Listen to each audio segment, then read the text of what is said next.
Ito ang Presidential Broadcast Service. Radyo Pilipinas. Radyo Publiko ng Bagong Pilipinas para sa Bagong Pilipino. Naghahatid ng mahahalagang balita at impormasyon na guugnay ng pamahalaan sa sambayanan. Tulay sa himpapawid ng serbisyo publiko. Radyo Pilipinas. Radyo Publiko. Ang boses ng Pangulo. Sa Iloilo, Radyo Pilipinas. 585 AM. Pinas, alas 8:01 sa aga. Nagapanguna nga balita sa syudad, sa mga banwa, sa probinsya sa Iloilo, kag kaingon nga mga probinsya. Mga pananawon sa likod sa mga balita. Inyo mabatian sa Radyo Pilipinas Iloilo News. Mga balita nga magasugata sa inyo nga aga. Ginbantayan, ginsunod, gintipon sa Radyo Pilipinas Iloilo News Team. Gikan sa hulot balitaan. Diretso sa inyong palamatian. Yarian! Radyo Pilipinas Iloilo News.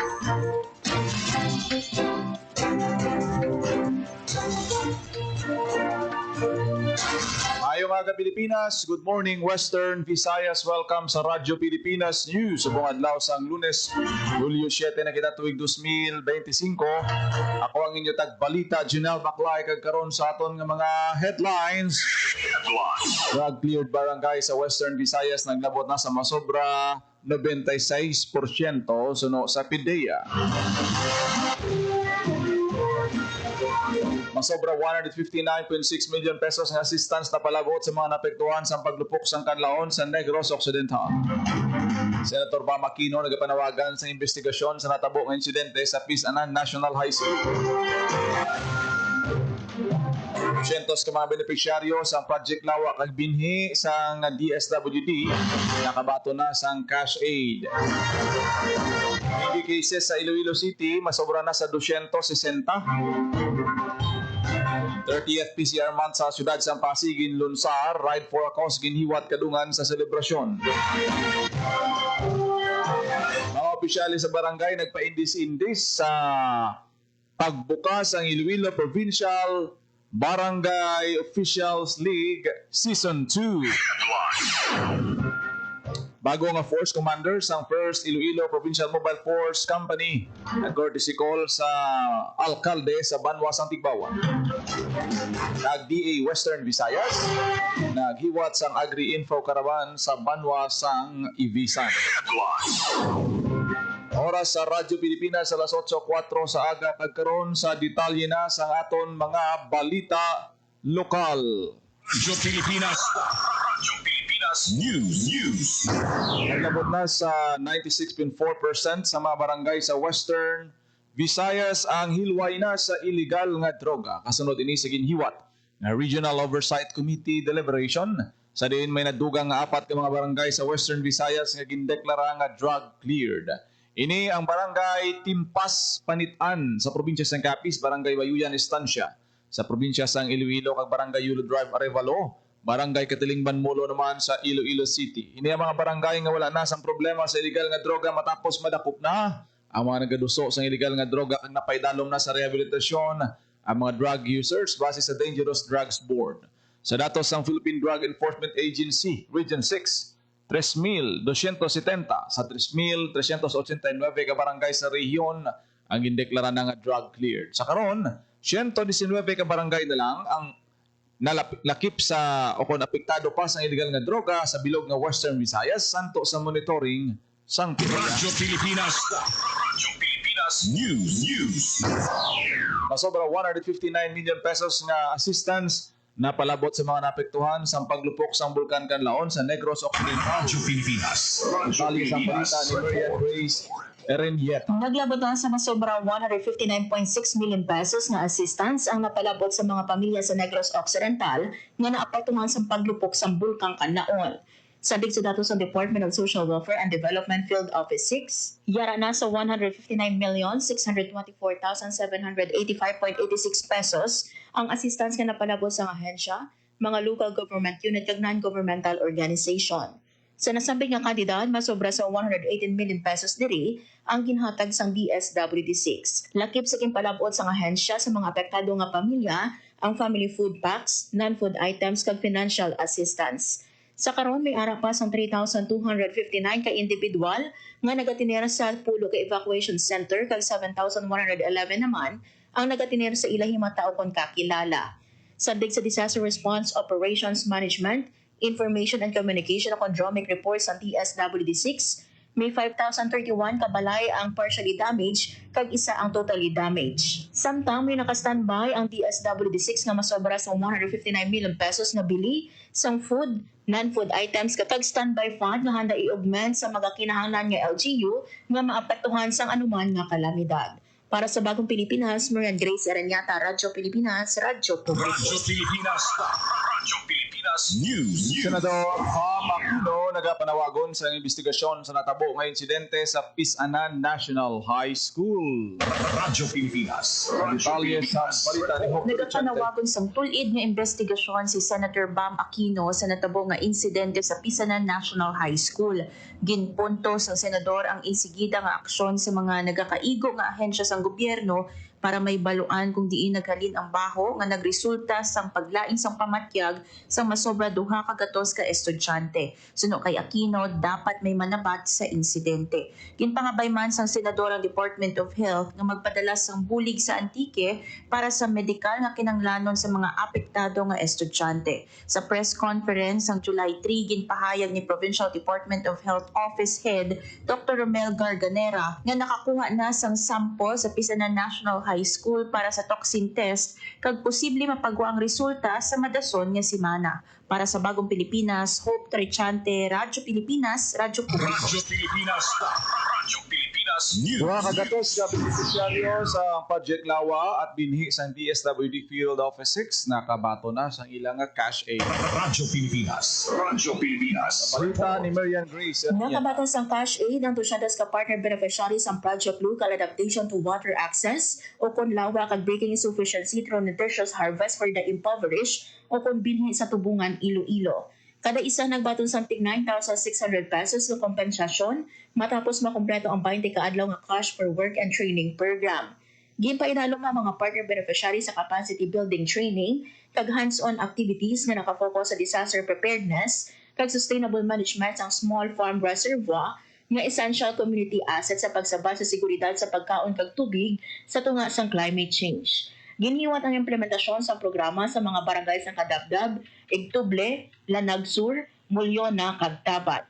Pagkatapos ng payout, giniwat ang turnovers ng community sites sa partner beneficiaries kag naghiwat man sa monitoring kag assessment visit sa community garden kag small farm reservoir ang staff sa DSWD kag lokal nga panguluhan. Para sa Bagong Pilipinas, Marian Grace Aranyata, Radyo Pilipinas, Radyo Radyo Pilipinas. Radyo Pilipinas News. May napulong ang mga kasos ng dengue ang ginamonitor karon sa Iloilo City Epidemiology and Surveillance Unit sa datos ng ICESU. Nadugangan sa duha ka kasos ng dengue ang syudad sang Iloilo. May kabilugan nga 276 ang nabalag nga kasos ng dengue sa syudad. Samtang 265 diri naka-recover na, may 3 ka barangay ang may clustering kag nagapabilin nga may isa ang napatay. Padayon sa pagpahanumdom ang CHO sa pag-obserba sang 4S strategy, subong man ang regular nga pagpanglimpyo sa kabarangayan nagudmatap na ang pagdamo sang dengue cases sa Iloilo City. Radyo Pilipinas. Radyo Pilipinas News. 30th PCR month sa siyudad sang Pasig, ginlunsa Ride for a Cause, ginhiwat kadungan sang selebrasyon. Radyo Pilipinas. Radyo Detalye Pilipinas. sa balita. Opisyal na nga gibuksan ang pagsaulog sa 30th Police Community Relations o PCR Month sa syudad sang Pasig sini nga bulan sang Hulyo. Isa ka launching ang ginhiwat sa Pasig City Police Station sa pagpanguna ni Police Lieutenant Colonel Benjo Clarete sang Hulyo 5. Kadungan sa kick-off activity ang paghiwat sang Sikad Pag-uli Kids, Ride for a Cause, Ride with Compassion kung sa diin, naghiwas ang 20 ka kilometro nga bike ride ang syudad nga gintambungan sa mga biker gikan sa Pasig City kagalapit nga mga banwa. Tinutuyos ang kahiwatan nga pabakuron ang relasyon sa pulis kag komunidad kag maghatag man sa suporta sa pulo ka kabataan nga may special needs nga ginpadunggan bilang espesyal nga benepisyaryo sa programa. Sa pagpanguna ni PASI City Mayor Stephen Palmares, naghatag man ang lokal nga panguluhan sa kada bata sa tig 1,000 pesos na cash gift pack kag tokens. Para sa Bagong Pilipinas, Marian Grace Ereñata, Radyo Pilipinas, Radyo Publiko. Ang needs, naging padunggan bilang espesyal na benepisyaryo sa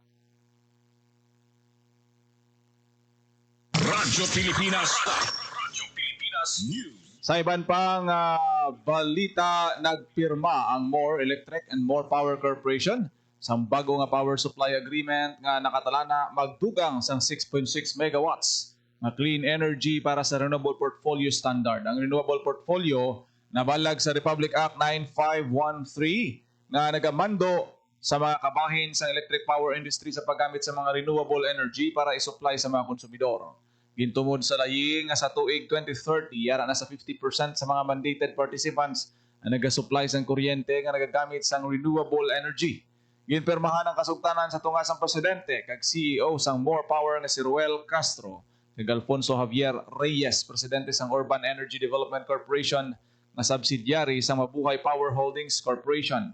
Madumduman na kilala nga winning bidder ang Urban Energy Development Corporation sa ginpatigayon nga competitive selection process nga ginpangunahan ni More Power sa nadigad nga Abril 4. Kabahin sa kasugtanan nga magahatag sang 6.6 megawatt nga supply sang kuryente ang Urban Energy Development Corporation halin sa 8 megawatt peak solar power plant sini nga nakatalana ipatindog sa Banwa sang Anilao.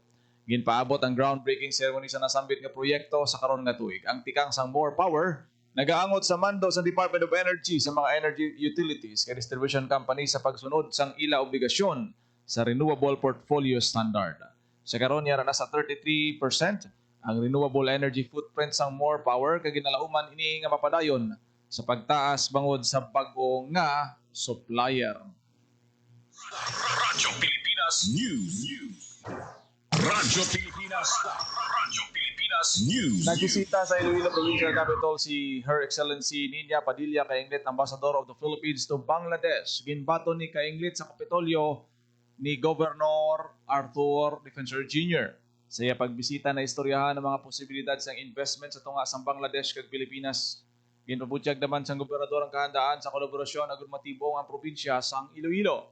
Si Ambassador Kainglet ang tumandok sang Iloilo nang inkabahin siya sa Department of Foreign Affairs sang 1998 nang nakauyat sang pila ka diplomatic assignments lakip na ang pungsod Italia. Radyo Pilipinas. Radyo Pilipinas News. Magapaindisindi sa mga opisyales sa barangay sa probinsya sang Iloilo sa basketball kag volleyball sa pagbukas ng Iloilo Provincial Barangay Officials League Season 2 sa Tamasak Arena sa Banwa sang Marotac Nuevo. Suno kay Liga ng mga Barangay Iloilo of President Amalia Dibuque, sama-sami ang mga opisyales ng barangay na nagaplano sa mga paliga sa ila lugar subong ation. Sila naman ang maghampang kag baga enjoy. Sa pagiwat sang liga ginpabasog man sini suno kay Dibuque ang camaraderie sa tanan ng mga opisyales ng barangay sa probinsya sang Iloilo. Ginkalipay naman sini ang mainit nga suporta sang tanan nga opisyales sa ikaduha nga tuig sang palika. Sa mga magakampyon sa basketball ug volleyball, 60,000 pesos ang nagahulat nga premyo sa mga magadaog nga district. Radyo Pilipinas. Radyo Pilipinas Bago nga News. Force Commander sa 1st Iloilo Provincial Mobile Force Company nag-courtesy call kay Tigbawan Mayor Nene Teruel. Radyo Pilipinas. Radyo Pilipinas. Alye sa Sinabi ni Tigbawan Mayor Nene Teruel ang bago nga Force Commander sa 1st Iloilo Provincial Mobile Force Company nga si Police Lieutenant Colonel Arnel Solis. Si Lieutenant Colonel Solis ang nag-courtesy call sa alkalde sang Banwa sang Tigbawan sa dinistoryahan ang bugos nga suporta sang 1st Iloilo Provincial Mobile Force Company sa pagmaintenar sang kalinung kag katawhay kag pagpasangkat sa crime prevention efforts sa Banwa sang Tigbawan. Nagapasalamat man ang 1st Iloilo Provincial Mobile Force Company sa suporta sang lokal nga panguluhan sa kinahanglanon sa kapulisan nga dako gid nga bulig para sa mas talunsay nga pag-alagad sa mga pumuluyo. Na ibaluan ng headquarters sa 1st Iloilo Provincial Mobile Force Company ang nahamtang sa Barangay Bagumbayan, Tigbawan, Iloilo. Para sa Bagong Pilipinas, Paul Tarosa, Radyo Pilipinas, Radyo Publiko. Radyo Pilipinas. Radyo Pilipinas News. naghiwat sa Agricultural Information Caravan ang Department of Agriculture Western Visayas sa Ibisan, Capiz. Ini kasunod sa madinalagon nga paghiwat sang kasubo nga aktibidad sa Banwa sang Panay. Ang aktibidad ang ginpasakupan sang kapid sa kagatos ka mga nguma kag mangingisda nagatuyo nga mapalabot ang mga programa, serbisyo kag interbensyon sang ahensya. Lakip sa mga ginapatpat ang mga impormasyon tuhoy sa intervention sa palay, mais, lubi, high-value crops, livestock, and poultry, fisheries and aquatic resources, organic agriculture, kag crop insurance. Kaupo ng mga tiglawas ang Capiz Provincial Government ginpatpat man na natuhoy sa African Swine Fever, agribusiness and marketing assistance, crop protection, kag machineries and equipment. Nagalaw man DA Western Visayas nga pinaagi sa aktibidad, magasanyog pa ang produksyon kag magabakod pa ang palangabuyan sa among banwa. Radyo Pilipinas. Top 6 most wanted person sa Western Visayas nadakpan sa Mambusaw, Capiz. Radyo Pilipinas. Radyo Pilipinas. Sa detalye sa balita ni Paul Tarrosa. Arestado sa Mambusaw Municipal Police Station ang top 6 most wanted person sa Western Visayas sa Barangay Manibad, Mambusaw, Capiz. Ang sospe, ginikilala nga si alias John Drill, 38 anyos, kag-residente sa Barangay Tumalalon, Mambusaw, Capiz. Ang suspect nagapangatubang sa kaso nga qualified rape by carnal knowledge kag qualified rape by sexual assault. Sunod kay Police Regional Office 6 Director Brigadier General Josefino Ligan, sa pagbinuligay sa kapulisan kag komunidad nagkaresulta ini sa pagka-aresto sa mga wanted persons. Ngayon pa siguro ni Brigadier General Ligan sa publiko nga ilapadayon ng masangkad nga kampanya kontra kriminalidad, ilabi ng paglagas sa mga may salabton sa layi. Para sa Bagong Pilipinas, Paul Tarosa, Radyo Pilipinas. Radyo Pilipinas. Radyo Pilipinas News. Ginagurahan na ang mammogram room kag pediatric ward extension sang Himamaylan Hospital sa Negros Occidental. Ang mammogram unit may advanced technology para sa high quality nga breast imaging. Agod matigayon ang early diagnosis kag masaligan nga breast cancer screening and development dako nga bulig para sa pagbabaskog sang serbisyo sang balay bulolngan. Bangod kinamatarong sang kada Negrense ang access sa healthcare. Ginpasalik sang gobyerno provincial nga ila padayunon ang pag-upgrade sang mga ospital. Radyo Pilipinas. Radyo Pilipinas News. Ipasakupan sang 15 ka mga exhibitor ang 3rd Capiz Coffee and Cacao Festival na giniwat sa Rojas City. Ang aktibidad ang kabahin sa selebrasyon sang MSME Month na may tema Asenso Negosyo, Angat Kabuhayan, Bagong Pilipinas. Sunod sa DTI Capiz, ang festival isa ka selebrasyon sang nagadako nga lokal nga industriya paghimakas sa mga mangungubak kag vibrant flavors sang probinsya. Magluwas sa trade fair and exhibits mahiwaton man nga coffee appreciation brewing, cacao tableya, demos, business matching kag awarding ceremony. Ginaagda sang DTI Capiz ang tanan nga mga mangunguma, barista kag mahilig sa kape kag kakao nga mag-upod sa sinadya. Radyo Pilipinas. Radyo Pilipinas News. Ginpasidunggan sang Capiz Provincial Government ang pagkatampad sang ila empleyado. Ginatagan sang gantimpala agad award sang Kapitolyo si Militon P. Apaitan sa Provincial Human Resource Management Office sa tapos na ginbalik sa Tag-iya ang nabilin nga cellphone. Ang Tag-iya residente sa Barangay Tangke, Rojas City. Sunod sa Provincial Government ang pagkilala pagpanginbulahan sang Kapitolyo sa matinlo kag tampad nga buhat ni Apaitan. Radyo Pilipinas. Radyo Pilipinas News. May pandam si Rojas City Mayor Ronnie Gadivas kasunod sang nabaton nga report nga may nagagamit sang iyang ngalan kag nagahiwat sang peke nga order sa mga negosyo sa syudad. Ginkakondinar sang alkalde ang pagpakuno-kuno kag ang ginahinyo sang publiko nga hindi magbaton sa anuman nga order halin sa nagagamit sang iya pangalan wala sang pahanugot. Kung may ara sa mga makaduludo ang request, magpakigangot lang sa City Mayor's Office sa numero nga 036-520-1520. Radyo Pilipinas. Oras sa Radyo Pilipinas sa 8:20 na sa Radyo aga. Pilipinas. Radyo Pilipinas. Kagin nyo nabatian ang detalye sa mga nagapangunang balita sa pagpangalagad sang Radyo Pilipinas News subong adlaw sang Lunes, July 7, 2025. Sa lugang pangabalita kag impormasyon, please share, follow kag like sa aton Facebook page Radyo Pilipinas Iloilo kag Radyo Pilipinas Community Group. Ako nagid lamang inyo alagad ang inyo tagbalita Janelle Baclay. Mayong aga Pilipinas. God bless Iloilo. Radyo Pilipinas. Radyo Publiko. Radyo Pilipinas.